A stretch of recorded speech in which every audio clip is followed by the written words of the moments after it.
will also be meeting as all special taxing districts.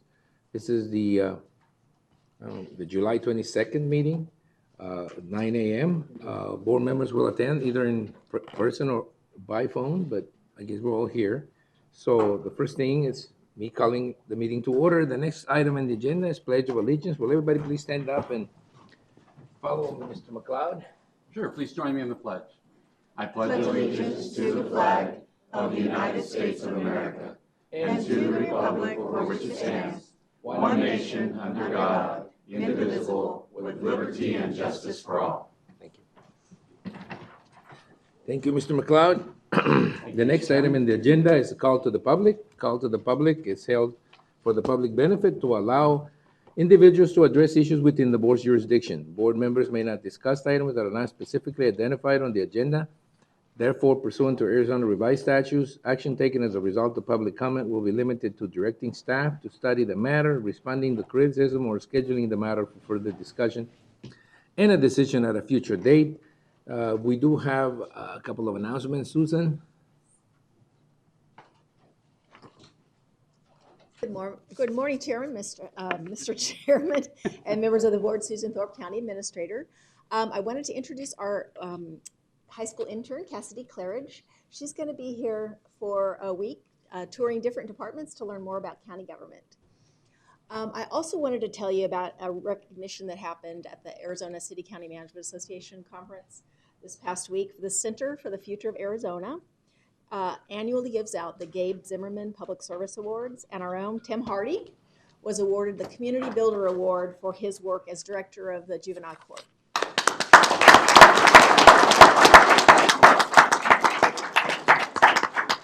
Wake up, Tim. Say something. It's very few opportunities. As long as you don't refer to me. Good morning, Supervisor Chairman Reyes and supervisors. I have to tell you, the Gabe Zimmerman Award is probably the most humbling thing that's ever happened in my life. To be recognized for doing the work that we're looking at here in Yuma and that has impact on the state and the nation, and looking out for the future of our kids. And it's really nice to be recognized for that. Although I didn't know Gabe Zimmerman, he was killed in 2011 in Tucson when there was a mass shooting with Gabby Gifford. He was their community outreach person. He had a vision, and that vision was that all Arizonans should be capable of success. And knowing that our work at the juvenile court, along with the community, with Kids at Hope, it just fit right in. And getting to meet Gabe's parents was amazing. He seemed like a very amazing man that was just taken away way too young. But I want to thank you. It was quite the honor, and like I said, very humbling. So thank you. Well deserved. Yes. And you've Thank done a you great for job. your service and all that stuff you do. That's it, Susan?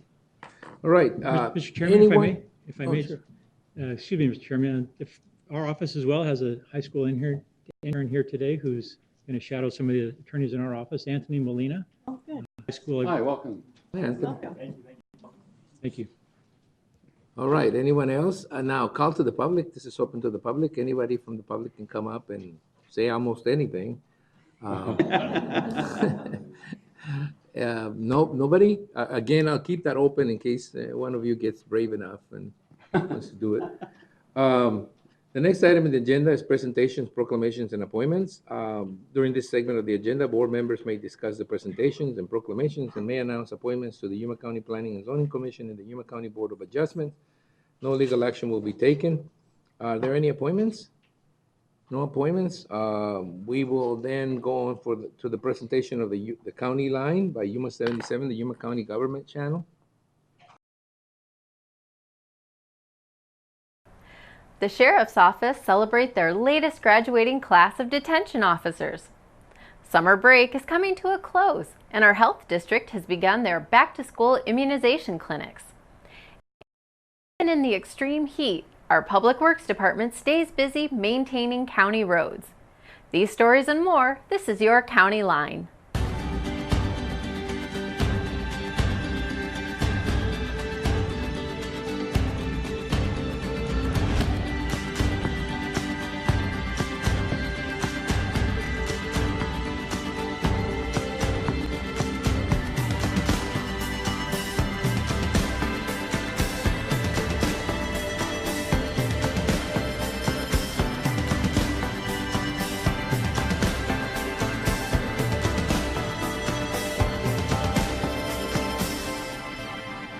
It may be graduating class number 94, but this graduation of detention officers is really number 1 when it comes to saving money and producing quality officers. Detention Officer Basic Training Academy class number 94 started their training in late March and recently graduated. It's the first local training course for law enforcement in Yuma County. The Yuma County Sheriff, cities of Yuma, Somerton, San Luis, and the Town of Welton Police Departments, along with Arizona Western College, began a partnership to train law enforcement officers locally to make training more convenient and save tax dollars. That's nearly $10,000 per cadet. Our academy here in Yuma County is tailored for our needs and our wants. We used to go to other academies, but it wasn't exactly what we wanted. It may have been what Maricopa County wanted or Pima County wanted, not necessarily what we wanted. So having our own academy, we get to have exactly what we want. The product that's developed through our academy is what we need for Yuma County. Congratulations to all the cadets graduating and to all of our local agencies partnering to create this cost-saving approach. Summer break is in full swing in Yuma County, and going back to school is not likely even a close thought for most children. But right now is an important time for parents to be thinking about preparing for the school year. It's a good time to think about checking your school-age children's shot records if you haven't updated them recently. Your Yuma County Public Health District recently announced their back-to-school immunization clinic schedule. During July and August, residents can visit the health district to update their child's immunizations. We want parents to bring their kids in before school starts, get updated on all their vaccinations. These diseases are still out there. People are still getting sick with these diseases, and if you protect your children, you're protecting everybody around them, elderly who may have compromised immune systems, infants who are too young to be vaccinated. So we want everybody to come in, take advantage of our back-to-school clinics, and get your kids updated. The clinics will be held on most weekdays, and there are no appointments. Walk-in sign-ups begin at 9 a.m. and go till 3 p.m. Need more information? Just contact the Health District by calling 317-4559. Over the last week, Yuma County has seen the mercury rise to a blistering 120 degrees. And while most of us seek shelter in the air conditioning, our public works crews have been at it keeping your roads in order. Over a period of time, all roads deteriorate. Water and regular travel all contribute to weakening the load-bearing capacity of roads. The traveling public, they won't be able to drive their cars down and their vehicles down because it's so rough. You know, with these cracks and stuff, it just deteriorated over the years. The rain and the weather, you know, it deteriorates so bad. We got to come in and do the maintenance on it, repair it. The county performs maintenance on roads to extend the lifespan and reduce wear like potholes that can damage your vehicle. Our public works crews have been working on a number of county roads. It's their goal to keep them in good condition for everyone. I'm Elia Juarez, and this is your library update.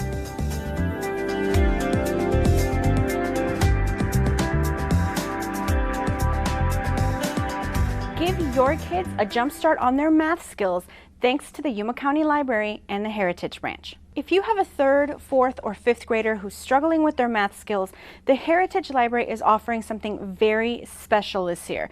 It's called the Crazy Eights Math Club. You do have to register your children in advance, but it is absolutely free. And basically what it is 8 fun math-centered sessions where kids get to play, make friends, and have fun while learning valuable math skills that will help them in school. For more information on Crazy Eights or any of our other amazing programs at the library, make sure to log on to yumalibrary.org and follow us on Facebook, Twitter, Instagram, and Pinterest.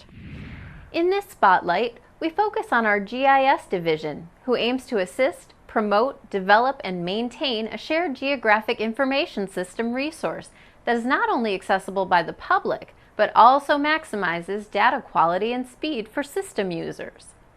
GIS is a system that allows us, Yuma County GIS Division, to collect, to store, to analyze, to edit, manipulate data, geographic data. Right now, we are providing support to about a dozen of county departments and offices of Yuma County. We use their data and manipulate it in a way that we're going to present it back to them spatially through maps. For the public, we have a web mapping application. Our public mapping application allows the end user, the public, to access general data about the county, about data that it's of their interest. For example, their properties, they can access zoning and land use. They can access also voting precincts, supervisor districts. They can actually do their own research in the comfort of their own homes. GIS technology, it's constantly evolving. And so we actually do attend several conferences throughout the year to learn what's the new trend in GIS, how GIS is being utilized in other countries, in other cities, states, see what we can implement in-house for Yuma County. We want to provide GIS services or applications as tools to allow our end users to interact with data in ways of queries, analyzing it, editing, collecting, and representing such data through maps. And this is all in efforts to expedite their day-to-day work, their tasks, right? And bottom line is to provide better customer service.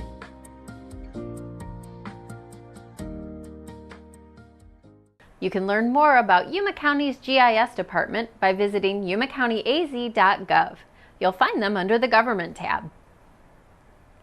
Before we head out, some interesting new equipment is coming to the Health District. The Yuma County Health District has repeatedly been recognized for the creative ways they have communicated healthy lifestyles. Soon, another great idea will arrive. New blender bikes are on the way. These bikes bring together fun, fitness, health, nourishment, and sustainability. You'll soon see these blenders around the county. You'll learn that physical activity can be fun while you're blending your own favorite smoothie. Stay tuned as we bring you a story about these special bikes when they arrive. We'd like to thank you for joining us for this County Line. If you'd like to watch past episodes, log on to yumacountyaz.gov/VOD. And don't forget, you can join us live on Facebook. We'll see you next time.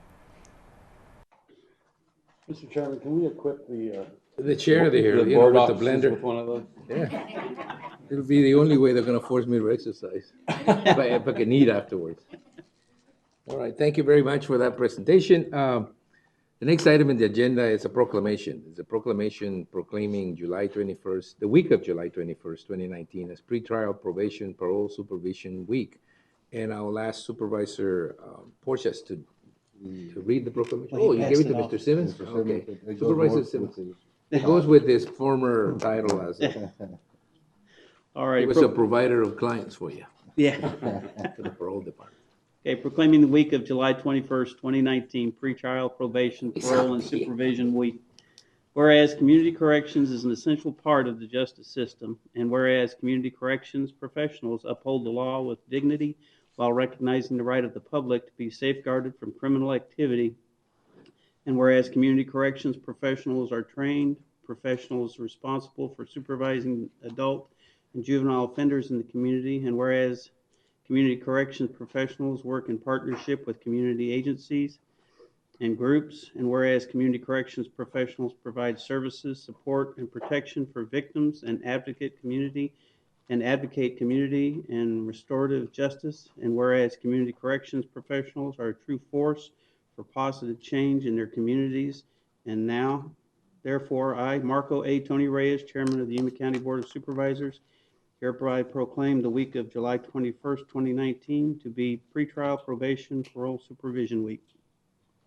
Great, now we'll give it to Tim. I think he's here for that, aren't you? Or who's here for that? Okay. And Mike. Mike? Hi, juvenile end. I'd just like to say I'm Tim Hardy. I'm the director of the juvenile court. It's an amazing week. It gives us an opportunity to really thank all of the folks that work at juvenile court. I know Mike will talk about adult probation, but just in the field of probation and every department that has anything to do with that field. So with us, that's the entire juvenile court. I'll tell you that you hear a lot that, oh, probation is the one that's always forgotten. You fund prisons and you fund the law enforcement. But I can tell you here in Yuma, that's not true. You guys have always looked at probation as a part of the county that we need. And the state does the same way. So I think Arizona and Yuma County really stand out. I have an opportunity to see around the U.S. and nobody does what Arizona does, and then I guarantee you nobody does what Yuma County does by support and by what our staff give back to the community. So I just want to thank you on behalf of the juvenile court. And I want to thank you for giving us credit, but really the credit should be upon you guys that do the work, because you're the guys that come up with the ideas. You're the guys that actually implement them, and you're the guys that actually guide this process through.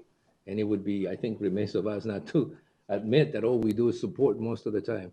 And that applies to the county health department and to, to a lot of other departments. Yuma County is exceptional that way. And I do want to acknowledge the fact that the success that we have experienced over the years goes directly back to you guys' effort, making sure that that is not a forgotten department, but a very integral part of the system.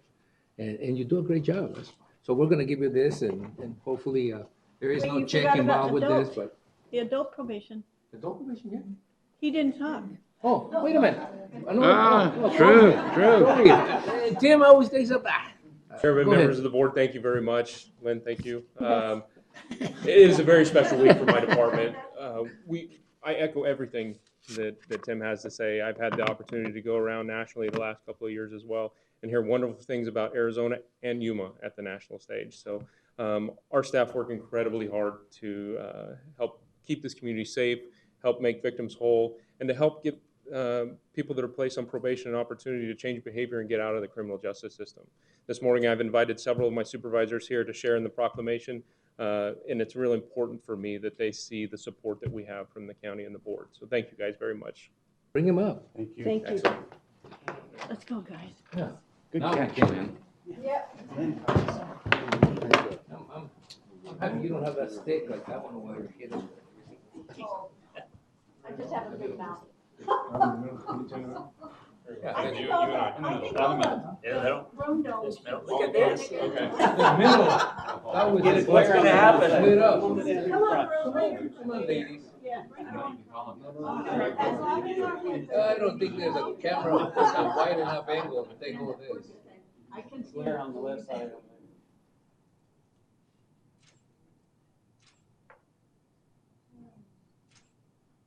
All right. Good thing I got a Thanks fresh lot. shave on that this morning. Oh, well. I'm gonna go vacation tomorrow. Let's see you guys. Thank you. You guys keep up the good work. I'll shake yours too. Well, there's no check involved, is there? Yeah. You get. Oh, thank you, yes. Oh, me too.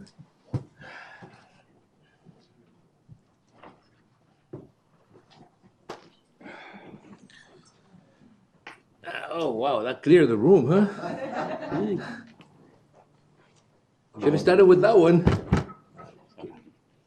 All right, the next item in the agenda is a presentation by Gabby Black, Community Planning and Liaison Officer, the Marine Corps Air Station, regarding the air installation compatible use zone. Gabby? Good morning, Mr. Chairman. Good morning, supervisors. Thank you for having me here. I just wanted to present our 2019 AQ study update. I'll just go ahead and move forward with it. All right, so. This is what is called a preemptive strike, right? Hmm. Making sure we know before. Okay, let me see. I did something wrong. There we go. There it goes. Okay, so this is our agenda here. We're going to talk about the AQ study. We're also going to talk about a little bit about the shared use airfield, why we updated the study, as well as talk a little bit about our operations, noise safety, look at the land use compatibility, and then some recommendations that we have to the local governments, as well as MCS Yuma's strategy. You went ahead of one. There you go.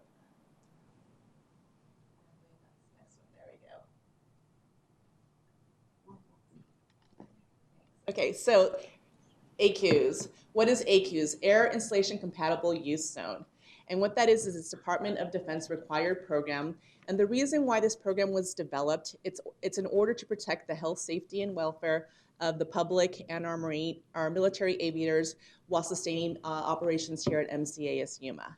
And it's also used as a planning document to develop land use plans, and it provides recommendation land use for the noise zones and the accident potential zones around the vicinity of MCAS Yuma.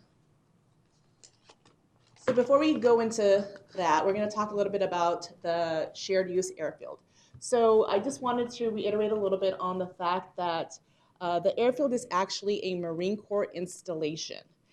We do have YIA with adjacent terminal as well as adjacent buildings and some of the taxiways. But the bottom line here is really to drill into the fact that this is a Marine Corps installation, so we are required to follow DoD regulations. So everything that we do for safety, we have to follow the Marine Corps orders and the DoD regulations that are out there. So why now? There's been many, many changes. The last AQ study was done in 1977, and that study covered the A4s and the F4s. So the other thing too is back in 1978, the Van Houten study was done, and that was done by the city of Yuma, and then they did zoning based on that independent study. So like I said, many changes came to this. So what we did is we hired a contractor, which is Cardno, to conduct the AQ study for us. So looking at aircraft operations and those changes, what we did for the AQ study, we looked at the main station proper. We also looked at the Berry M Goldwater range. So since 1977, what has happened? Well, back then it was the F4 and the A4. Now we have an expanded role of our Marine Aviation Weapons and Tactics Squadron 1, and that's the squadron that handles the twice-a-year weapons and tactics instructor course. Additionally, we have a test and operational squadron, which is VMX-1. And of course, we have the F-35. So we are still not sure if the F-35 Charlie will be based here, but what's happening is there's going to be 2 squadrons on the West Coast and 2 squadrons on the East Coast. That's still yet to be determined. But we do have 2 F-35 Bravo squadrons here, and we still have 2 more to go that will transition from the Harrier to the F-35. But even if the F-35 Charlie isn't stationed here, they will be training here at MCAS Yuma. So looking at noise, like I mentioned back in 1978, the Van Houten noise contours were done. And what we're doing now for the AQ study is re-examining those noise contours to see if the F-35 and the other aircraft that are currently based here have a larger footprint. And the good news for us and the good news for everybody is the fact that the noise contours actually fall within the Van Houten noise contours, which is excellent, except for a couple of bump outs. And those bump outs are really because of the F-35 Charlie if they conduct field carrier landing practices, which means that they would depart and go over the west side of the city. So if we don't have F-35 Charlies here and they don't conduct the field carrier land practices, then those bump ups will go away. And you'll see in a map really quickly what the bump ups are. So now that being said, I do want to reiterate that this is it's basically stating that the contours are smaller, but the F-35 is significantly louder than the Harrier, which is what the community is used to now. So it will increase the loudness of operations. And right here, it compares both the 1978 Van Houten noise contours, which are the dotted lines, and the solid lines are the 2019 AQ study. And as you can see, for example, on the northeast, there's a little bump up there to the top. And you can't really see it here, but there's also one to the west where it kind of overlaps and touches. That's a little bump out as well. But as you can see, everything pretty much falls within the Van Houten noise contours. So we really like those noise contours, and we'll continue to evaluate cases based off of that. A question? Hold on, Yes. Gabby. Gabby, where you got the bump out there, mostly at the top end of the map. Mm-hmm. If the 35 Charlie is stationed here, would MCAS Yuma be coming to the board asking them to modify the noise contour? No. No? No, not at all. No, our recommendations at the end will be to maintain the Manhattan noise contours. We don't want an accordion effect. We like them. I think, like I said, this is only if they do the FCLPs, if the F-35 Charlie does the FCLPs here. And then, like I said, if you look at that area, it's also mostly ag as well, so there wouldn't be noise complaints, hopefully, from it. Well, that today, but Yeah. thank you. All right. So looking at safety, so MCAS Yuma has Class B runways, which means they're capable of both fighter and large commercial aircraft there. And as I mentioned, we are governed by DoD regulations, and we also have a Marine Corps order. And what that states is that we need to have Department of Defense or DON clear zones at the end of all runways. That also states that we should have accident potential zones. There's 2 zones, 1 and 2, with at least 5,000 military approaches or departures. So, but it also gives the installation discretion to identify APZs off of all runways if there's less than 5,000. And we're going to look at the numbers in a little bit as well. So this actually shows the safety zones, which includes the clear zones and the APZs. You could also see the state clear zones as well, which are the dotted lines, and you can see the RADSA and the AIOD, which was implemented by the city and the county, and that's the blue, green, and the pink. That was kind of a tongue twister there. All right, so here's our combined footprint. This is now the 2019 ACU's noise contours, as well as all of the APZs and the clear zones off of the runways. The little pink, so those are places of worship. We just wanted to show because there's a high concentration of people there, and then we have the hospital and the schools as well. So as you can see, there's a lot within the high noise contours. And just to give you a little bit of a look here. So back in 1948, you can see what MCAS Yuma looked back then. Is there a reason why that's Did we have an earthquake? Yeah, really. It's better now.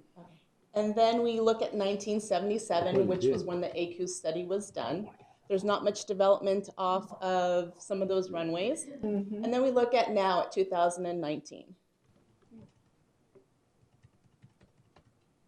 So looking at the 1977 footprint from the ACU study, back then the population of MCAS Yuma was about 3,400. As you can see, the city of Yuma and Yuma County, we had about 30 and about 60,000 there. And then you looked at the base aircraft. Like I mentioned, the F4 and the A4 were the 2 that had those wide noise contours, the reason why. We had the AV-8, and I stopped there because right now we're at the AV-8B. So we have the AV-8 Harrier as well, and then some of our civil aircraft too. And the economic impact for MCAS Yuma back then, $32 million. Looking at 2019, our ACU's footprint, we have over 11,000 personnel that are based here. That includes family members, our civilian contractors, our civilian personnel. But we also get about 10,000 rotational service members that come here to train at MCAS Yuma.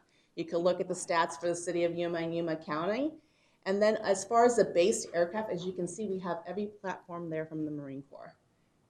And our civil aircraft, we have the Citations, the CRJ, and of course American Airlines is here. And the economic impact for that is $653 million. So a big jump. 10 times. Okay, so looking at the ACU study from 1977 and then looking at the ACU study from 2019. So these operations are based off those that are noise exposure zones and accident potential zones only. So if you look here, the reason why I highlighted runway 35, 17, 8, and 26, because those are military runways, but they're primarily used by civilian aircraft. And back in 1977, as you can see, we didn't use them. If you look now, we do. And the reason why, once again, is because we have VMX here. We have more helos that are landing there as well. And as you can see as well, if you look at the total operations, pretty much almost every runway exceeds that 5,000 minimum for the operations when you include everything, except for 21 right.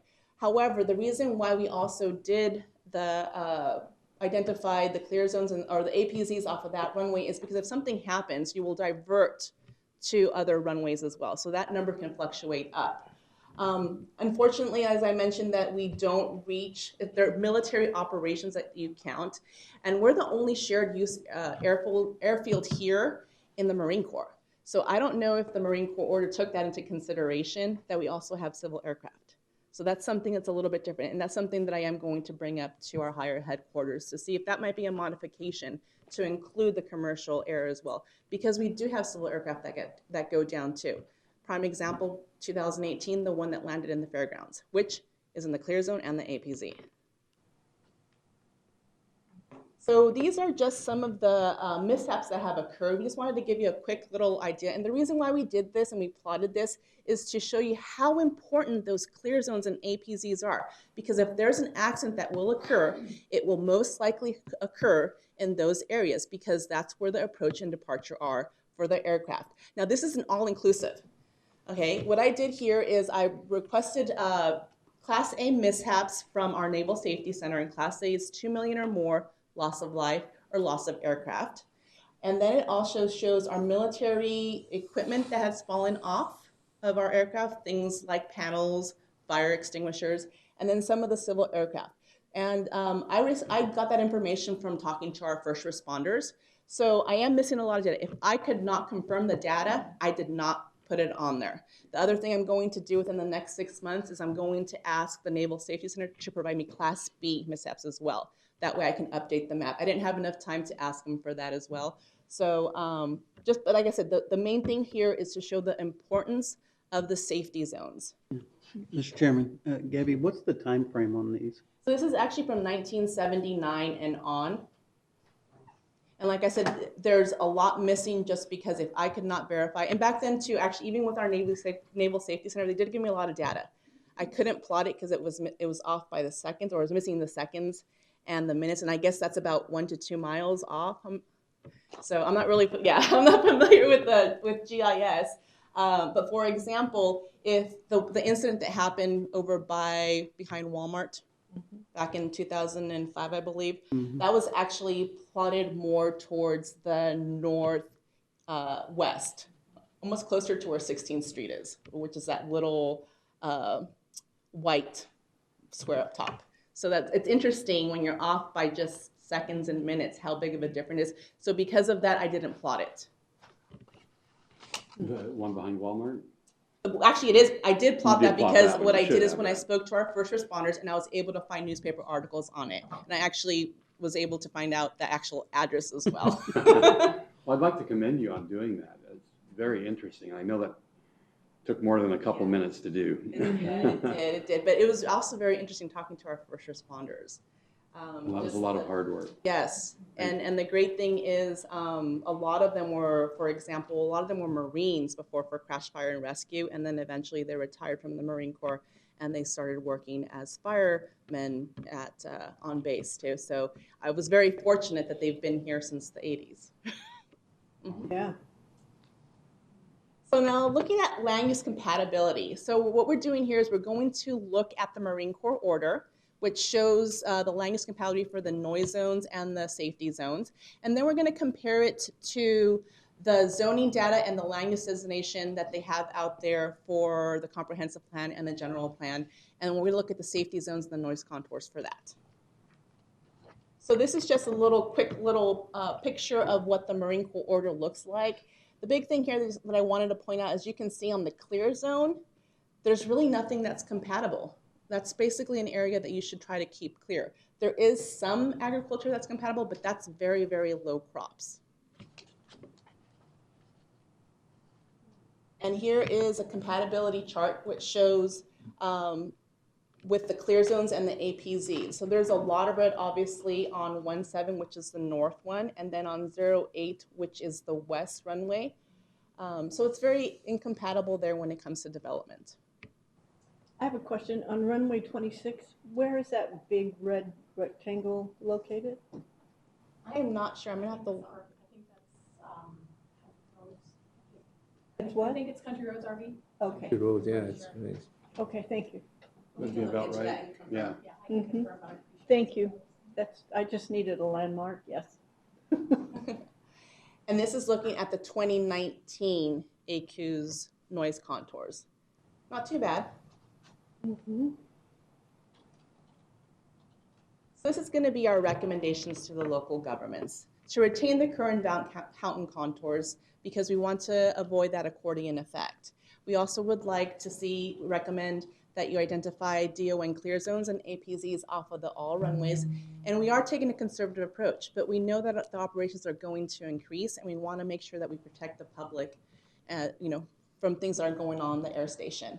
And then of course for runway 17, which was the north runway, and then 08 and 26, which were the east and west runways, there's not going to be any requirements for changes as far as what they have currently there. We're looking for future modifications, future development. We just don't want to compound the situation. So as we see it, we see that everything there is grandfathered in, but any new development or any major modifications, we would like to have it where you could look at it and hopefully with the adoption of the clear zones and the APZs, base your decisions on that. So this is actually MCS Yuma strategy. So when we receive a case from the county or from the city, we will look at it based off of the Mountain noise contours and look at it based off of the DON clear zones and the APZs for each runway. So we will use that footprint as well as the Marine Corps order to make our recommendations to the local governments whenever we have something. And we're just requesting your help to continue on being a wonderful community, continue on protecting the public as well as our military mission. And that's pretty much it. I do want to really thank everybody that came out to the AQ study open house as well. It was very successful. Had some wonderful people come out, have some wonderful questions, and they got to see if they had their house anywhere and ask, So it was really amazing. It was a great time. Colonel Suggs, himself, and then his staff were all there. So it was a successful event. I want to thank everybody. All right, thank you. I have Supervisor, I have a Supervisor question too, McLeod. after you're done. Go ahead, Russell. Mostly for the public, Gabby, but it was probably 8 or 9 years ago, I somehow stumbled across the fact that the current aircraft the noise contours were much smaller. So I was like, okay, well, we need to shrink this down, to help landowners in this area. And I met with personnel from MCS Yuma, and they spoke about the accordion effect, and we don't know what platforms are in the future. They were able to convince me, and so I dropped the idea. And now here we are, all these years later, and think of the zoo it would be trying to expand them back out again. Mm-hmm. So I'm glad that I took their advice and just let it drop. And today, it shows that they were correct. And so I wanted to, just for the public's benefit, when you talk about that accordion effect, it would have been, like I said, it would have been a zoo trying to deal with it today had we shrunk it back down based on what was existing at the time. So. Exactly, yeah. And we want to avoid that again because you don't know with the new platforms. I mean, look at the F-35 now with the things that aircraft can do. And we haven't even reached its full potential yet because we don't have the area to reach its full potential. So with our ranges there's just still not enough area. It's a 5th generation aircraft and we still don't know everything it can do. Wow. Supervisor. Mr. Chair, Gabby, the F-35C, who else is looking at housing it? Miramar. So MCS Yuma is the other installation that they're looking at to house it. So, and the difference between the Bravo and the Charlie is, for example, the Charlie doesn't do VSTOL, so it only does traditional. It's a larger aircraft as It well. only takes off this way instead of going up? Yeah, okay. So it's basically you have to get it back to F-18. I think the F-18 is what it's really, when you kind of compare the aircraft. But good, because it's always easier to shrink than it is to expand. Yeah. And those things, unless you're losing weight, then it's really difficult. Yeah. It's easier to It's much expand. harder to It's shrink. much harder to shrink. But other than that, it works that way. Thank you, Gabby. It was very informative. Oh, another question, Supervisor McLeod. Gabby, would it be of any benefit to ask an organization like the Yuma 50 to write to whomever that you would say, indicating that Yuma welcomes the C platform? That probably wouldn't have any effect because I'm sure their criteria, but if it would, we would welcome them. The F-35 Yeah. Charlie. I'm not sure what the decisions are up at DC Aviation. I haven't really been privy to that. That might be something that maybe I can bring back to Colonel Suggs and then ask him as far as that. I don't know what the determining factors are, which area, as far as for the Charlie. I do know, like I said, I think it might be, for example, that you want to keep, all the same aircraft in one location. So like for the Bravo, all here, and then do it that way. But I'm not 100% sure on that. But yeah, that's definitely something to. I know there's a bunch of to people in explore. Miramar don't want them there, and we'll take them. Yeah. All right. Thank you. Thank you. Thank you. Thank you, Gabby. Thank you very much. Presentation. All right, we basically are done with the presentations and proclamations. So we'll now move on to the consent calendar. The following items are listed under the consent agenda and will be considered as a group and acted upon by one motion with no separate discussion unless a board member so requests. In that event, the item will be removed from the consent calendar for separate discussion and/or action. And we have 14, 16, 22. Yeah, that's right. 22 items on the consent agenda. Does anybody want to pull any of them? I want to pull number 8. I just want to talk about it briefly. So, anything else? If not, then I'll entertain a motion to approve consent items 1 through 22, with the exception of item number 8. So moved. Is there a second? Second. The motion and second to approve consent items 1 through 22, with the exception of item number 8. Any discussion? Well, there shouldn't be any. All those in favor of the motion signify by stating aye. Aye. Anybody opposed? That takes care of them. Number 8 is facilities management, and is to award the contract to Merrill Walker Buildings, Inc. in the amount of $260,870, and authorize the facilities manager director to enter into the contract. Oh, we're clearing the room again. We don't have any questions. Do you have any questions? IT, do you want to stay? No, I'm just kidding. Go ahead. Okay, no, just letting the room clear a little bit. Yeah. The item is to award the contract to Merrill Walker Builders in the amount of $260,870 and authorize the facilities management director to enter into the contract for the Human Resource and Office of Management and Budget Renovation Project CPE number 2.1703 at the County Administration Building, 198 South Main Street, and to adopt budget amendment resolution number 2003, transferring $112,000 from CIC projects number 21801, 219802, and 615001 to CIP project number 21703. Can you give me a little bit of? Can you give us a little bit of background on what the plan is? Yes, Chairman Reyes, Supervisors, Dave Hillen, Director of Facilities Management. The original project for this remodel of the space here on the other side of this wall on the lower floor of this building was presented back in fiscal year 17, I believe it was. And we had presented a budget request in the amount of $375,000. And what was recommended at that point in time was considerably less. We had a beginning budget of $225,000 to start this project. Going through all the process over the past year and a half to develop and work out the details, we've come back to the point where we put this project out to bid for the general contractor services on 2 different occasions and received bids from about 7 or 8 different firms. And this was the lowest responsive bid in the amount of $268.70.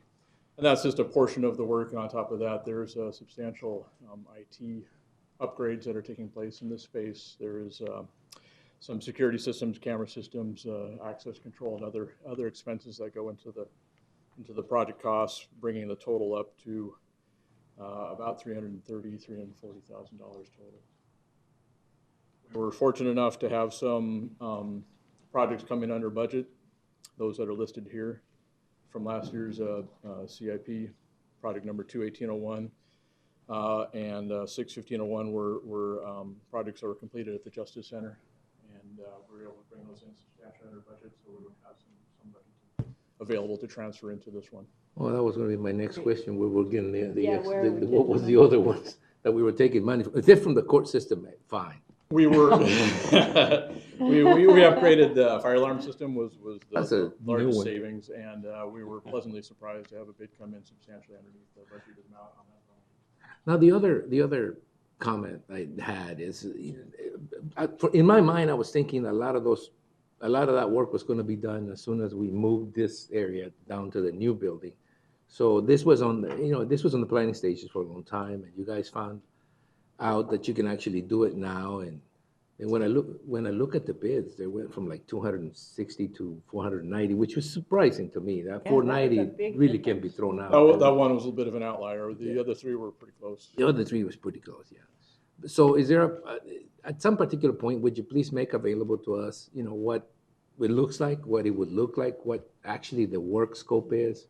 Yeah, absolutely. We do have the plans are completed, and I can share those with County Administrator Susan Thorpe, and she can share with you. The general idea is that this space, which was formerly housed the election services, which of course did move across the street in the first phase of the 197 project, is an expansion of the HR department. They are currently maxed out and out of space, so they'll be moving into that area. A portion of their current area actually will house the Office of Management and budget, which is currently crammed into a very small corner up on the top floor of this building. So they'll have a little bit of room to move as well. Well, definitely, this has been a long time coming. But I thought if there was going to be construction next to us here, that it would be a little disruptive. But I guess you guys can accommodate what we do here with whatever you need to do next door, right? Yep. We'll be coordinating those schedules with the departments and with everyone in the buildings. You know what? Just as a kind of along those same lines, because we're talking about what improvements can be made to this building, the outside of the building, especially the sidewalk, it really looks bad, and it's probably unsafe in some portions of it. So when you get a chance, take a look at it, because that's kind of another facet of this building that I think needs to be looked at. Right? Yeah, absolutely. We can look at that. And we do have a meeting scheduled in August. Again, County Administrator Susan Thorpe has requested a meeting to discuss what happens in this space once the auditorium moves across the street and some other personnel move across as well. We'll have some space to work with and opportunity to make some improvements. All right. Well, that was more or less my questions. Supervisor McLeod? Yeah, straight to my point, I just wondered, should we proceed with this before we get moved over there and find out what space we have, or is this all by itself and then we do something else? It pretty much is, yeah, a separate case. We actually are thinking forward to a little bit of what happens as this space becomes available and there would be an opportunity. We are expanding the footprint a little bit for the HR department. They are still going to need some additional room to grow, but we think we'll have that opportunity down the road with future development of this space. It probably follows along the same line process that I thought. I thought we were moving out, and then we we're going to examine the whole thing. That's what I in one single situation. I don't have any problems with proceeding and getting this thing done, especially for using like the courthouse extra money or something. But I thought that it would be disruptive, at least, to have all that construction going on while we're still, having meetings here and, going like that. But if you feel you can handle it, I'm not going to. I'm just going to remind you of the noise gets designed and scheduled to take place over 3 phases, and there'll be opportunities. There'll be adjustment in between each of those phases to move people into temporary work situations and to avoid some of the bottlenecking that goes on with other work activities. That's what I thought. I thought this would be a great facility to move people temporarily while they were doing the remodeling of their own stuff. But anyway, if you feel you can handle it, hey, look, there's no sense in delaying the almost inevitable. So. I just got one more comment. Sure. While you're at the podium, David, I'd like to just commend you on the work that you've done across the street. Me too. During our design meetings, I think that the end product is, I don't know how it could be better. And I know you had some great input onto the final design that opened up, really squared some stuff off, and it was just fabulous. And so you've done a remarkable job, and I thought you should be commended for that. Thank you. Well, thank you. I appreciate that. Mr. Chair, I'd like to thank you too. Those design meetings are so well run, and the moving of some stairs and the different things that you've done to accommodate and use space so efficiently, I thank you. We definitely, as mentioned, we have one opportunity. Really, we don't want to go back and have to try to make adjustments after the fact. So I want to make sure we get them right up front. So definitely a great input, as you mentioned, from the whole team. So that's yeah. Chris Thompson's done a great job, his firm. So So, thank you. Oh, Dave, you know what? I'm only glad it's not, salary discussion time. It's just early in the year, so. Thank you, really, thank you. I'll entertain a motion to approve as presented. So moved. A motion in a second. Simmons, Baker. Motion second. To approve the item as presented, all those in favor of the motion signify by stating aye. Aye. Anybody opposed? Motion carries. We'll move on to the portion of the agenda that it's discussion and action. I will open each of the following items separately for discussion and action as appropriate. The first one is the county administrator. Discussion and possible action regarding the adoption of a 2020 state legislative proposal to be submitted by Yuma County for consideration at the annual County Supervisors Association Legislative Summit to be held October 28th and the 30th. This will be Paul. Good morning, Mr. Chairman. Paul Melcher, Director of Economic Development and Intergovernmental Affairs. Mr. Chairman, as you've seen in the packet, we had, as staff, introduced an item on there that was referencing some type of minimum wage freeze or delay. Mr. Chairman, after speaking with the county administrator and providing some information there too, staff is going to pull that for this year's consideration and work on that to develop it for the next year. I'm going to steal a line from Dave Hilland from Facilities Management and say you get one shot at this. I met with Dr. Michelle Sims on Friday, who's a professor of economics at AWC and who's done extensive research on the minimum wage increases and the impacts. And I think while we have a good handle on what the impacts are, looking at it from a government aspect, the board has dealt directly with the effects of the minimum wage increases, compression, and I think that's going to be it's going to be much easier to quantify those impacts both at the county and the city and town level. However, I think what we're also understanding is there are quite a few other stakeholders from the private sector who should be consulted as well.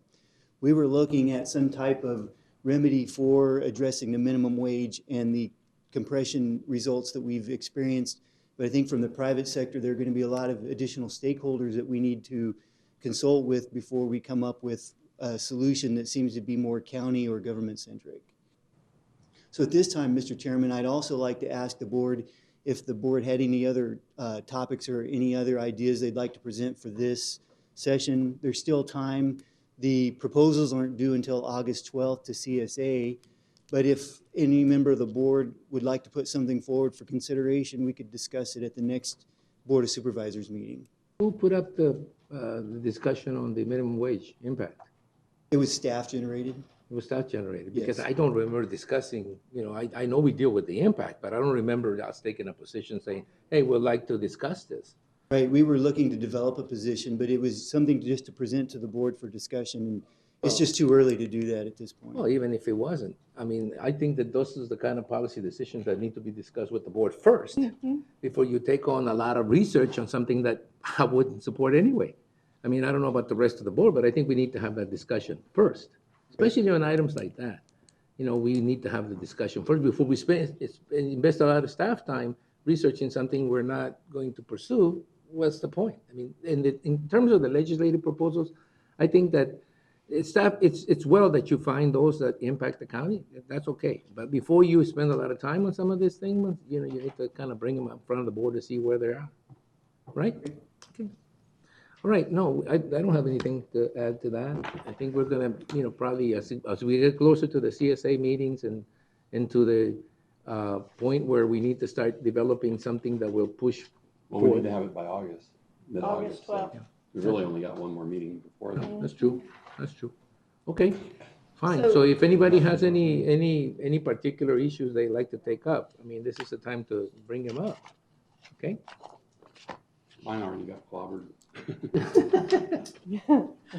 All right.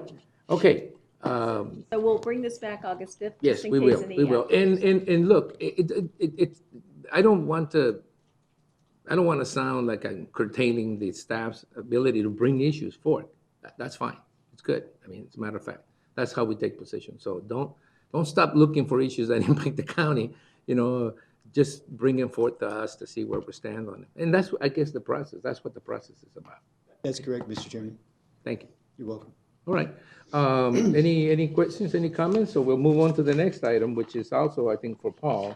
And it's basically pretty much along the same lines. It's the discussion and possible action regarding the following legislative items: a report to the Board of Supervisors regarding proposed bills in the Arizona State Legislature with impact in Yuma County, and an update regarding strategies relating to federal legislative priorities. Do we have anything new? Yes, Mr. Chairman. Actually, I have several updates for you from the federal aspect. As you know, that we're still waiting to talk about the next legislative cycle at the state level. I always like to start with good news. And last week, County Administrator Susan Thorpe sent the board a quick note, excuse me, regarding H2A and the fact that at least 4 of the points that we've been discussing as the Board of Supervisors and putting forth as a county were put together as part of the Federal Register for some administrative changes, and those included electronic filing. That was actually requested to be mandatory. So the board, so the Bureau of Labor actually took a different stance that we were recommending and went from not only having it as an option to having it as a requirement. Prevailing wage rates, so that there's a new definition of agriculture, but there's also the discussion that will take place on how to determine wage rates and make sure that they're focused more on agriculture versus getting some bleed over into the other sectors of employment.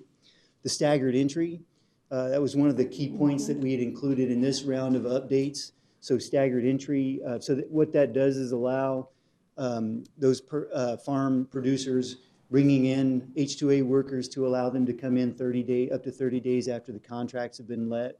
So it allows some additional flexibility during the contract period, and then the changes to a 30-day period to allow for that to happen. It used to be that it was prior to, and now it's after the contract agreement. So that was really good. Just in case, the Federal Register number is 1205-AB89. If anybody wanted to make comments, I can send that link out again if necessary. But I really wanted to start off with good news that came via courtesy of Sonny Rodriguez from the Growers Company. He wanted to convey to the Board of Supervisors that he was very proud of what the local efforts have been, and it was amazing to him to also see that come out so specifically, almost point by point, what the growers had been requesting for several years. Moving forward, going back to federal lands, I've been working with the local entities, that would be Somerton, San Luis, Yuma, the town of Welton, to put together a list of parcels for BLM or BOR parcels for disposal. We're finalizing that list today and sending it over to BLM for consideration. What BLM has promised to do is work with us to have the discussion with both BLM and BOR to figure out who actually has ownership of the properties so that we can identify them, and if for those properties that are eligible, place them on the disposal list that's part of the resource management plan for our area. Number 2 is the SCAPE program. That was one of the good news coming out of NACO, was again, the NACO reauthorized the resolution in support of SCAPE. That bill has, since it's been introduced in May 14th, it's still been sitting in the judicial review at the Senate. It hasn't had any movement on it as of yet. Moving forward with, we have a follow-up meeting and a stakeholder meeting for the ozone occurring this week. That would also be the same for PM10. We've kind of attached those two. There are separate items, but we've been working in concert with ADQ on both of those items. So both of those follow-up meetings will occur this week. And then for the FTIP, which is the tax intercept, which was another NACO-supported resolution, we're going to be working beginning August 1st through the Arizona Office of the Courts to start developing a plan and a scope of work to move that forward.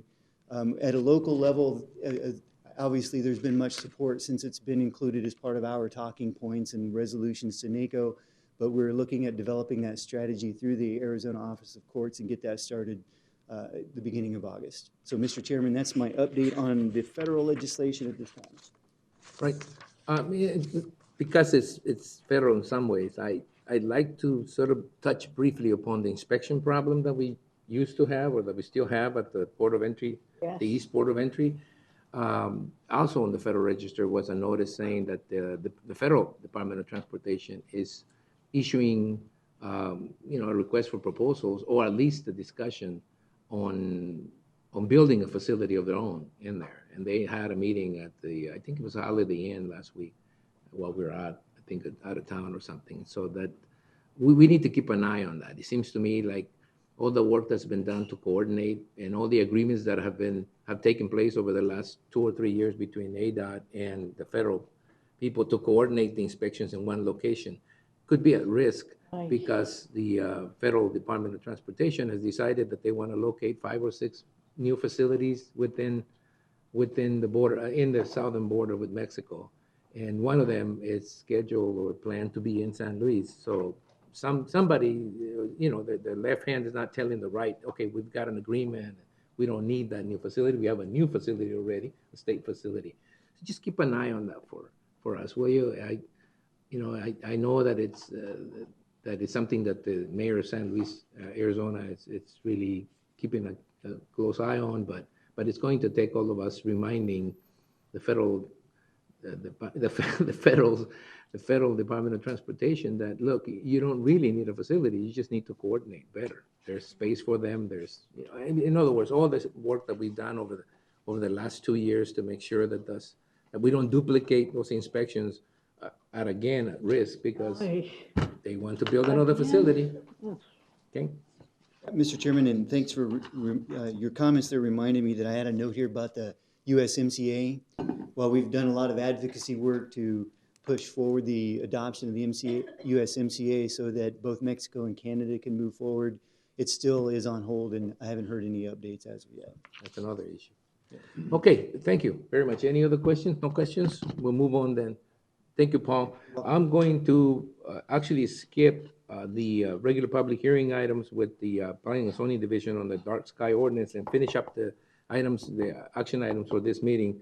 We'll go to event calendar, current events, and have this presentation before we have that final one, which is where the administrator will report and board members and county administrator will report and may discuss events to be attended on behalf of the county, may present a brief summary of current events, and may update the schedule for future Board of Supervisors meeting as appropriate. No legal action will be taken pursuant to Arizona Revised statutes.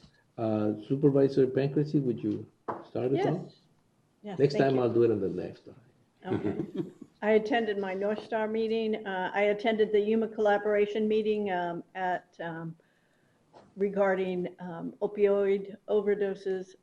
I attended Good Morning Yuma, and there was a really good crowd considering it was July. I attended the Yuma Crossing National Heritage Area board meeting. I went to Lunch and Learn put on by RHR on identity theft. It was so interesting. It was a very good hour spent. I attended the 197 design meeting, and again, Dave, thank you for all the input that you put in there. It was very well done. And I attended the MCAS meeting about variances, and I attended the networking for community resources put on by WACOG. And I went to Lutz Casino for the drive for school supplies. And I want to remind people, Kids of Hope, their concert is October 10th, and it sounds like it's going to be an amazing concert. So. All right, good. Supervisor McLeod. Other than the NACO conference, I don't have anything to report. We spent 4 or 5 days in Las Vegas at numerous educational events. I brought back several things I'll be talking to other staff members about, but a couple good programs. And I think one that I wanted to follow up on, and then come to find out, it looks like Yuma County may be piloting a new program in the Superior Court. So I'll follow up with Kathy Shaven on that, but pretty exciting. And once again, Yuma County seems to be at the forefront of another great initiative. So that's all I got. All right. Supervisor Simmons? Attended the flag raising ceremony for Veterans Park over here. The Caballeros did another great job with their event. Welton Fireworks held a community meeting out in the foothills. Had a meeting with the superintendent for Antelope, referenced some issues, and also met with board members for Mohawk Valley School on some other issues.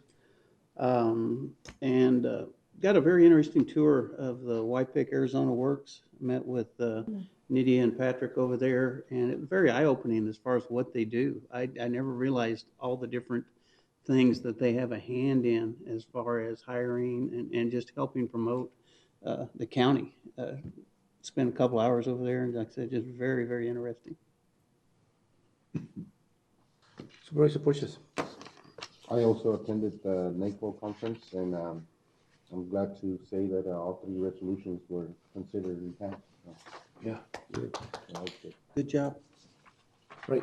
Oh, I want to begin that way. I attended the National Association of Counties Conference, and I wanted to first start by thanking not only the supervisors, because Mr. Porches and Mr. McLeod did an excellent job, but also Robin and the other people from Yuma County that were there that also were promoting issues that help Yuma County in more ways than one. But I don't want to leave this discussion or presentation without thanking someone like Desiree that made sure that we all got there in time. And it's like a logistics job when you got to get 3 supervisors there at some particular point in time, and sending all the information to different people to make sure that they were there in time and stuff. I mean, that's really to be commended, Desiree. Thank you very much. And thank the staff for making sure that when we got there prepared, and that we were able to do what we're supposed to do when we're supposed to do. To me, the most interesting thing was the ongoing discussion on immigration, which, as a member of the Immigration Reform Task Force,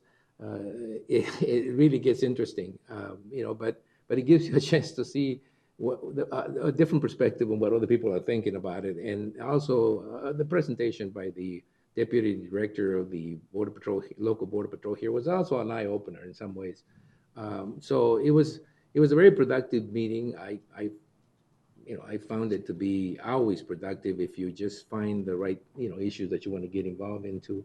But I do want to say that it wouldn't be as successful if it wasn't because the other supervisors carried the water and went out there and did, what they were supposed to do. So thank you very much for doing that, keeping, issues, Yuma County issues up in the forefront. The fact that all resolutions got accepted and passed. It's SCAP, I think it's not. Where's Paul? He's gone already. Oh, I was gonna scope. Was it scared? Is it? We call it escape. Escape. Yeah, escape. Yeah. SCAP. It was a nice escape for him to leave at the time, and we corrected it. But anyway, thank you very much for that. Susan?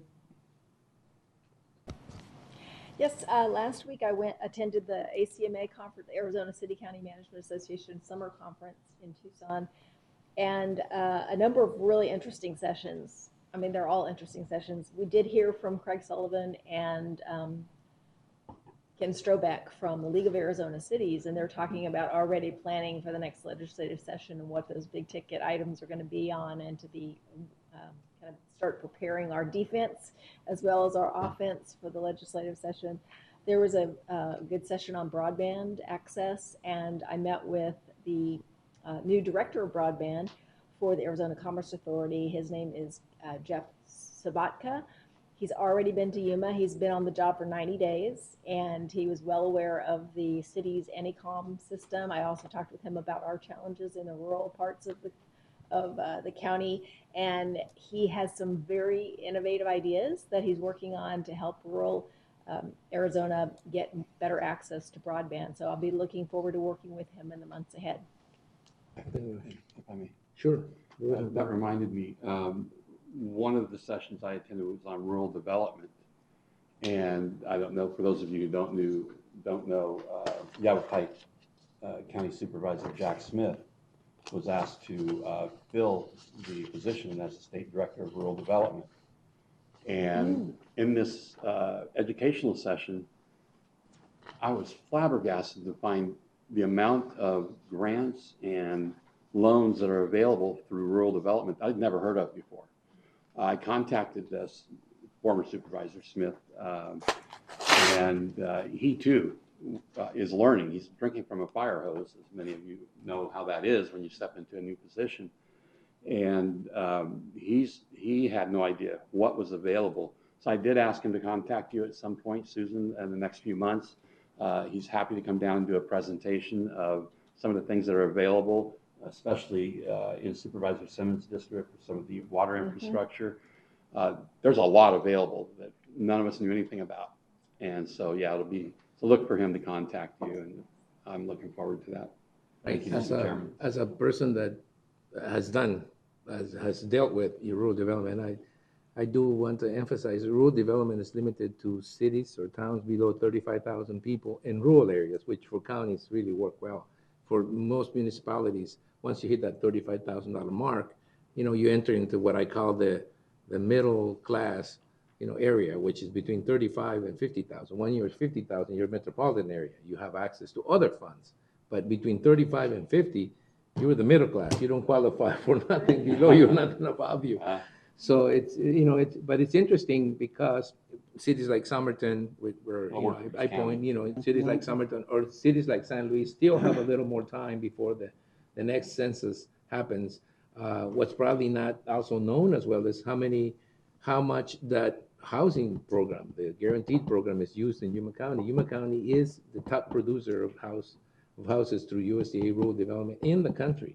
Really? Yes, and I was reading an article where it's basically giving some statistics, and right now I think between 60 and 63% of the new housing being built in this country is being built for Hispanic, for the Hispanic population. I think most of it is in San Luis and Somerton.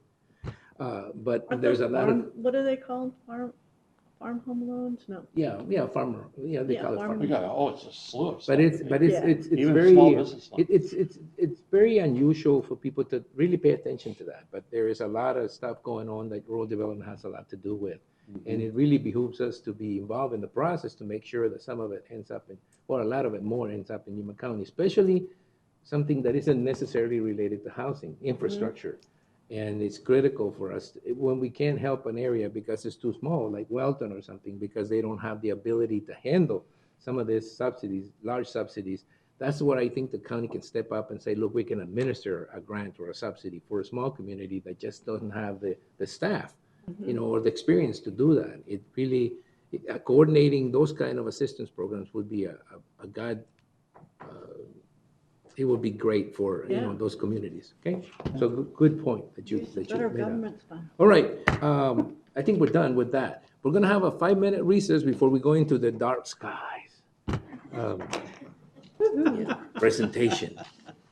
I wanted to sound like Darth Vader, but I couldn't do it. Breathe hard into your mic. I just couldn't pull it off.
going to go into the planning and zoning agenda, and we have a rezoning. I do need to say, not a rezoning. Full legal description of property sites and all rezoning cases are available in public for public review at the Yuma County Board of Supervisors office. I'm just saying that to cover ourselves in case there's something in there. This is a regular public hearing item. We'll have staff make a full presentation, and then we will have discussion and a public hearing in action if need be. This is more like a work session, so I'm not sure yet, but I think that we're having a full hearing, right? Mr. Chairman, it's a discussion item. All right, so There's no official action that will be taken. The staff is just seeking direction on this topic. yeah, I should have read a little further down the road when the instructions are given. It says no public hearing needs to be conducted for this item. So if I'd have gotten there before I read all this stuff, I would have realized that we are not scheduling a public hearing. This is more like a presentation. No action is really actually desired from us, but can take place. Correct. We can tell you, no, stop being so dark, or whatever. All right. The item is for Development Services and Planning and Zoning Division. It's a discussion and possible action concerning a dark sky ordinance, which is an outdoor lighting regulation. Maggie? Mr. Chairman, I will start off by saying there will be no PowerPoint presentation. Ooh. No. If I'd have known that, I wouldn't have moved it up to the end. It's too dark. It's too dark for this. It's not dark enough. Not dark enough. For That's presentation. bad. That's bad. That That was bad. Mr. Chairman, this item was continued from February 20th. It was staff made a presentation concerning the proposed dark sky ordinance. The draft language is in your packet within the body of the staff report. At that time, staff or legal counsel was asked to prepare a legal opinion based on the information that was presented by staff. In addition to the legal opinion that is in your agenda quick packet, I also have a map in case it'll be easier for you to see where the dark sky regulations would apply if the board were to adopt a dark sky ordinance. So if you would you like a hard copy of the map? Really, what we're here to discuss is probably not so much where, but whether we like to, or whether we, I don't think we have to agree with, I'll get you there in a minute, Supervisor Pancracy, but whether the legal opinion, it's binding enough, I suppose, or whether we need to consider the possibility that if we have this ordinance, we need to set aside a situation where, or we need to get prepared for a situation where we may have to compensate the landowner or the applicant when they are forced, basically, by regulation to do what this ordinance will make them do. But anyway, go ahead and explain to us what the difference is between regular light and dark sky. Mr. Chairman, the purpose of the dark sky ordinance is to control or limit the amount of light that is spread onto other properties. And also we already have a lighting ordinance that regulates as far as shielding of lighting and to some degree the brightness of lighting. We have. The current zoning ordinance does regulate, does have some lighting regulations within it. The new regulations or a dark sky ordinance would even be more restrictive as far as the amount of lighting, the amount of light trespass, or how much light is projected onto other properties. Or the color. Yeah, Supervisor McLeod. A couple things, Maggie. I think we should give credit to the young lady who actually wrote that thing. She worked really hard on it. I'm sorry, I don't remember her name, but Ann Eichberger. She was Ann Eichberger, right? Planning section, long-range planning section. Yeah, manager. she did a great job back in the day. So I have two things to start with. Number one, the original concept was just to protect the night sky. Not so much bleeding light onto an adjacent property or anything like that. It's just light that's reflected into the sky, because that's really the last semi-populated area where you can go out and see the Milky Way at night. That was the intent. I mean, on this side of the mountain, you can't see the night sky. It's really a shame. You could when I was a kid, and well, that was the time. original purpose. That was a long time ago. That was a long time Supervisor ago. Reyes. And then secondly, the opinion from the county attorney's office is a little bit perplexing. So the question would be, if we adopt building codes from time to time. There's new building codes that come out. They invariably cost money. So if we have new energy requirements or earthquake requirements, we're not liable for the cost to build a house or a business with the new building codes.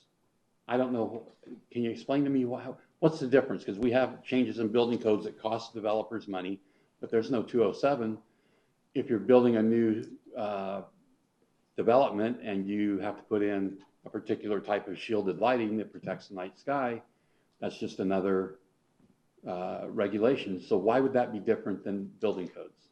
Mr. Chairman, the difference is that building codes are specifically exempt from 207. 207 addresses building codes and dictates that they are exempt. We're talking about regulations that would not be adopted as a building code. They would be adopted as a zoning regulation. Could they be adopted as a building code as far as lighting? If we found a national code unamended that we wanted to adopt, then that would be a way of doing it. But I'm not aware of any that would. We can't adopt our own building codes? We can either adopt the building code of the city of Yuma as amended by the city of Yuma, or we can adopt a national code unamended. Those are options that we have. So we can't add to our building codes then outside of. Right, we cannot. Okay, I appreciate the explanation. And if we were to adopt the dark sky ordinance, and your legal opinion is that we would be put in a situation where we may be responsible for paying the additional cost of what the regulations will request, how would we determine that? Basically, they would file a claim and for a specific amount of money, saying that that's the damages. And that's how much more the additional cost. Is that what you're saying? Right. That in order for them to proceed, that their property is going to be devalued, or they're going to have to pay these extra costs to do a particular project. Mr. Chairman, it's a stadium. A lot of land out there is going to be this regulation wouldn't even apply to railroad, farming lands, government lands, schools. So there's a lot of areas that it wouldn't apply to, but where it would apply, they would be entitled to file a claim. That would be speculative whether or not an individual will or will not file a claim. And if they do, then the county can either contest it or agree pay or rescind the regulation. Sure. Okay, that's an interesting point. Would the board be in a position to where if a developer did file a claim and say, it's going to cost me an extra $22,000 to put in shielded lighting rather than the ones I want to put in, would the board have the ability to then say, well, if you want to be that way about it, fine, put the lights in you want on an individual basis? The Prop 207, the statute, did indicate that the government authority could exempt particular individuals. You could do that. That's what the statute says. The argument is that that portion of the statute may not be constitutional because of equal protection, that you're going to be treating some individuals differently than the rest of the community. So, but it's there, and as long as it's there, we would, until it's challenged, we would be able to follow the law, right? I think correct. And if it's challenged, it would probably just be that the entire regulation would be struck down. Let me ask a question, though, before we go and have a long and lengthy discussion about whether we want to.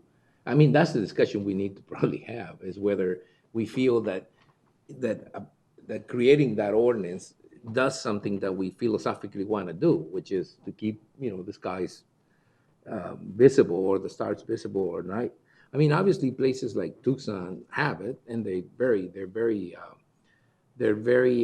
strict about it, mainly because that's their philosophy is, or if you have a bunch of telescopes out there, I mean, there are more, that's right, they have more of an incentive. I mean, it's either that or, if we feel that in Yuma County, part of the draw to Yuma County is the skies that you can see out in some of the unincorporated areas, maybe that's where, a supervisor from that area may want to say, well, look, I'd like to keep it that way. But unless that is unless there's a driving force behind it, I don't see how I don't see how I would say, look, I'd like to put the county in a situation where it can be sued by someone simply because we're asking him to do something that we like him to do. And I don't see how we're going to get into a situation, or I wouldn't like to see a situation where that developer or that individual can simply come to the board and say, look, it's either you let me do it this way or pay me, which is what we're going towards. So being,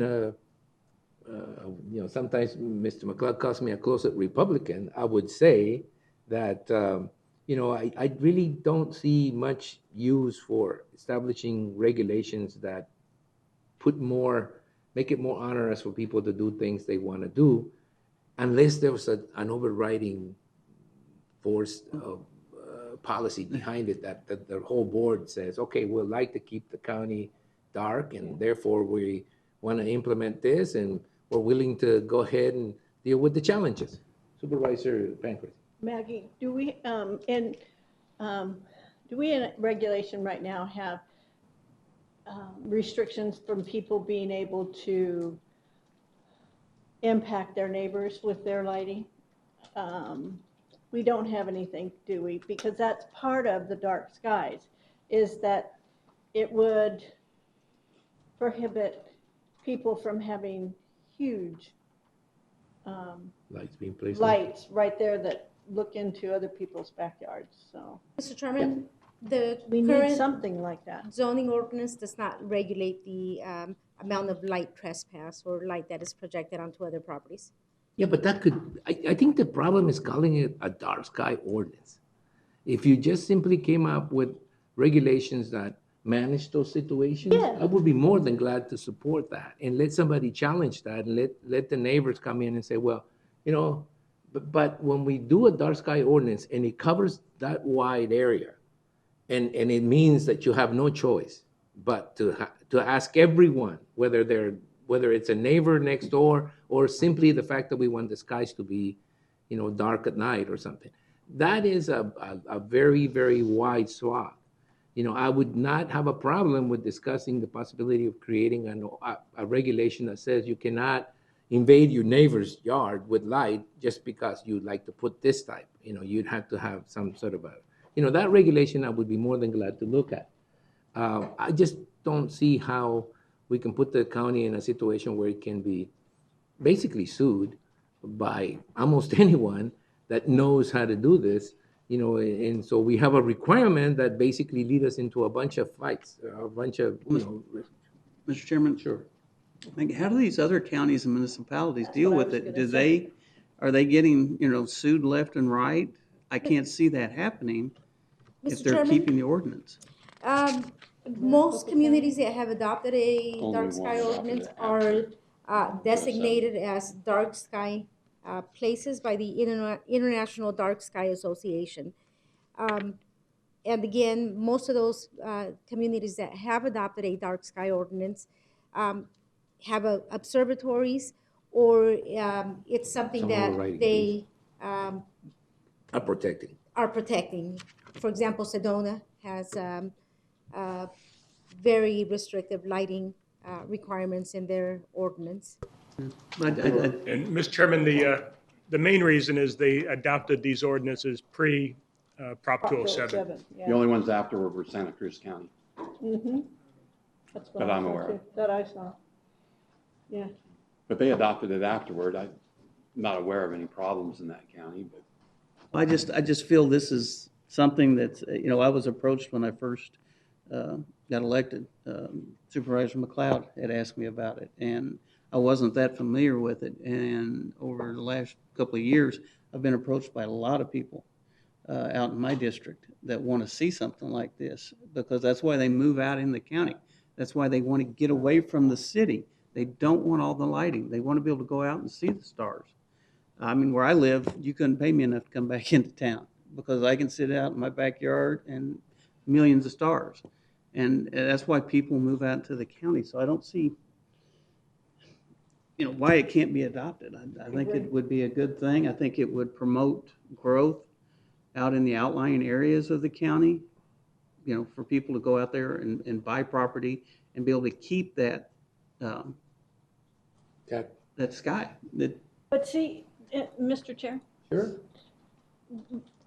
Anybody who challenges this would have to prove, without a shadow of a doubt, that their property values are have gone down because of it. Is that correct? Oh, they have to prove it costs more. That's it. It's a matter of cost. Mr. Chairman, they would first have to make a claim, claiming that it's going to increase their cost to follow the regulation. Okay, or lower their property values. It said something in there. about Right, that too. either one would work.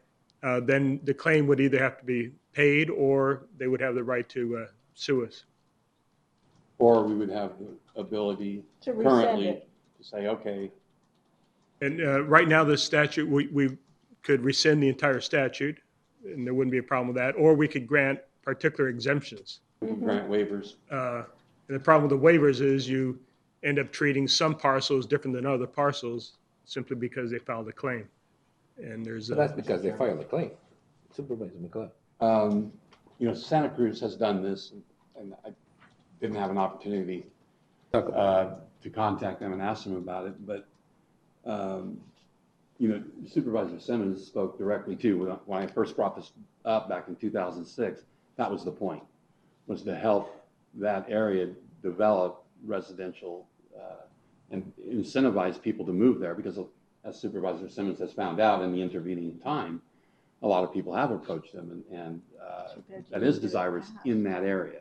Obviously, this side of the mountains, it's too late, but it's not too late out there.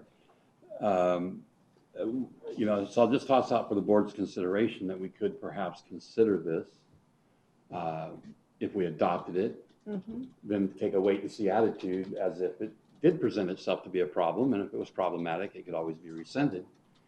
I have a lot of faith in human nature, believe it or not, and to me, I think if most developments, if they came in and that was the regulations that they had to follow, I don't know, I doubt many would sue. I just don't think that they would. And it would be interesting to me to also find out, okay, let's just pick a small project, something like Allmark that came in. What would it actually cost them? What would be the additional cost to actually buy shielded fixtures instead of ones that just blue light everywhere? Particularly with LEDs, they're very directional. I think anybody who develops is going to go to an LED, and so I think if the board wants to pursue it further, we could look at those kind of things too as part of. Does that make sense, Maggie? As part of our overall approach to development of the final ordinance, and look at what would the exposures be? Okay. Maybe they're not very much. The current zoning ordinance does require shielding for lighting. I was going to get to it. Look, I mean, I don't think, as a developer, and I am a developer, of subdivisions, I can tell you right now that, saying that, what do we call it, those lights? LED lights are better than regular lights. They are. They're also more expensive, way more expensive. And a developer that develops lighting is not thinking about maintaining it. He's thinking about turning them over to APS or whomever's going to maintain them. So therefore, the initial cost is the only cost that he's going to look at. How much does it cost to put a regular street light versus a shielded one, or versus an LED one that's more specific. In a small project, that isn't much. In a large project, it could get into the thousands and tens of thousands of dollars. So yeah, if you want to test it out, fine. I'd agree. Just because in concept, it should be done that way. You know, we as a county should be looking at how we protect the residents of the county. You know, the residents in the city are somebody else's responsibility in terms of regulations. But I thought we had shielded lights, you know, in other words, in some of these areas that you have shielded lighting without it being a dark sky. Adopting the dark sky, to me, this type of regulation brings in that possibility. The way it is right now, the way we have the regulations that we have right now, sort of do what you asked, you know, that protect the neighbor, those kind of things. It just doesn't protect the night sky the way it is. So if the board the supervisors if the majority of the board wants to see if that works, I have no problem with that either. Just remember that it's not going to be the small developer with 5 lights that's going to be concerned. It's going to be the one that's doing a large subdivision out there in the county that is looking at tens of thousands of dollars additional cost. But we hope, and I do believe that, I do also believe in human nature. We do hope that those developers are doing this with, you know, when they're moving people out in the county, that they're thinking about, you know, what they're It'd be a offering selling their point, customers. actually. Yeah, that's what I would think. I think if you- like I said, I mean, what we got here in front of us is a resolution that the attorney has told us, hey, it could be contentious. It could open us up to a lawsuit. If you guys feel that this is important enough, you know, to be able to test it, hey, fine, let's test it. Let's find out. I mean, the last thing I want is for us not to try something out just simply because it could not work, even though legal's saying it may not work, or it's going to work in a different way. Yeah. So what do you want to do? I think, Mr. Chairman, I think we ought to move forward with it. I agree. You want to move forward with it, Supervisor McLeod? Yeah, I mean, yeah. All right, well, that makes it 3. I think we can actually take a vote. Can move forward. we do different sections of it, or it has to be the whole Portions, county? you mean? Portions? Mr. Chairman, the county, I don't think has ever had pick particular areas to put regulations in, but that is a possibility, have an overlay that would only be the areas that you're trying to protect. I would like that. I think that would Yeah, be a great excellent. idea. Thank you, Ed. Mr. Chairman, yes, if that's the intent, what areas would it be? Would it be everything east of the Gila Mountains? Everything east of the mountain? Right. Everything east of the mountain. Right. Yeah. And the idea would be to keep the skies down there free from additional light. Yeah. Mr. Chairman? Sure. Maggie, it looks as if maybe we'll move forward on this. And I would ask you, I know Ann did a lot of work on that, but maybe we can, you know, squeeze it down. Maybe not be so restrictive as maybe a place that has telescopes, right? Oh, I like When you're going through that, just please keep an eye on that. Well, and, you know, accomplish the goal without being overly restrictive, if that makes sense.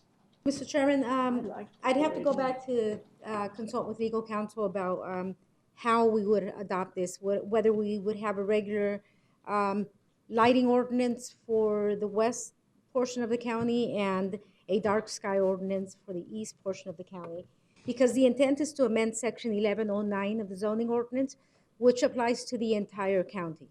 Yeah. So if the intent is to have the ordinance applicable, the dark sky ordinance applicable to the east side of the county or everything east of the Gila Mountains, then we would have to have 2 sections of the ordinance to reference when reviewing building permit applications. Well, this was suggested by legal. I'm sure you hold up. Yeah, Mr. Chairman, and Maggie too. If we could also include, because there's still a lot of people in the foothills that want this. And if you could include, I know once you get up to Fortuna, you're kind of too late because of all the businesses. But if we could, like from foothills east, yeah, with all those with all the subdivisions going in out there, Las Barrancas, the ravines. You know, a lot of these people, that's why they move out there, because they all like. the 2-acre parcels that are being divided. I think that may be what get us into trouble. I think that a physical barrier like a mountain is easier to justify, but stopping at the Fortuna Road and then in the other side of that and this side of here, that's a little more complicated. I think that opens I that. think a geographical barrier makes Yeah, a lot of sense. a geographical barrier is a geographical barrier. I mean, but a one that we choose to be so specific as to say that, you know, from this street on, you have these regulations, from this street this way, you have a different regulation for lighting, may not stand up as not being, it may not stand up as it could be conceived to be discriminatory, you know, and probably would lead to some sort of a challenge eventually. I don't know if anyone would challenge on the other side of the mountains, because I think that's pretty obvious. And that is part of what the county wants it to be. But I think that the